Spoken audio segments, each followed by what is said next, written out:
Timbani.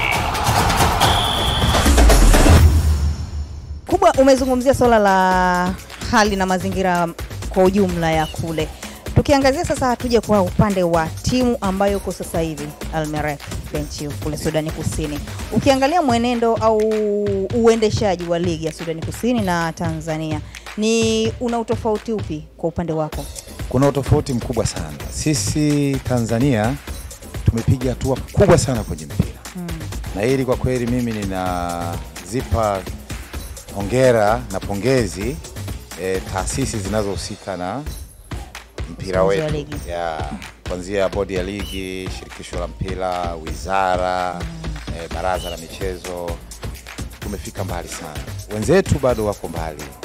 Wako mbali kwa sababu ya changamoto nyingi. Unajua Sudani Kusini ni nchi ambayo kwa siku za karibuni imekuwa haiko stable sana kwa sababu ya machafuko ya hapa na pale katika nchi yao. Kwa hiyo hata ligi yao Premier League haijaanza muda mrefu sana. Lakini wanakuwa kwa maana ya kwamba wanapiga hatua kila siku wanaendelea kujifunza. Na kizuri zaidi, wanapopata walimu kama sisi tunaotoka nje kwenda kwenye nchi zao na kufanya kazi, wanatuheshimu sana na wanaamini kwamba sisi tuna sehemu kubwa ya kuleta, ni chachu ya kuleta mabadiliko kwenye mpira wao na kuweza kusogea.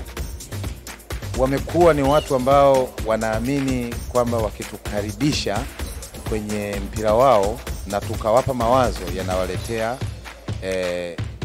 yanawaletea changamoto chanya kwa ajili ya maendeleo ya mpira wao. Kwa hiyo wako kwenye transition, lakini wanakuwa.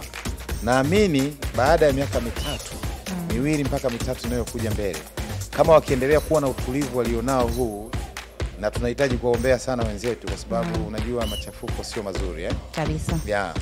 Mimi nimeona mwaka jana wakati niko Al Merrikh kule juu, tunakaa na wachezaji, mko nchi tofauti, lakini mtu anapigiwa tu simu, mama amefariki, analia leo na kesho kutwa kwa ajili ya machafuko hayo.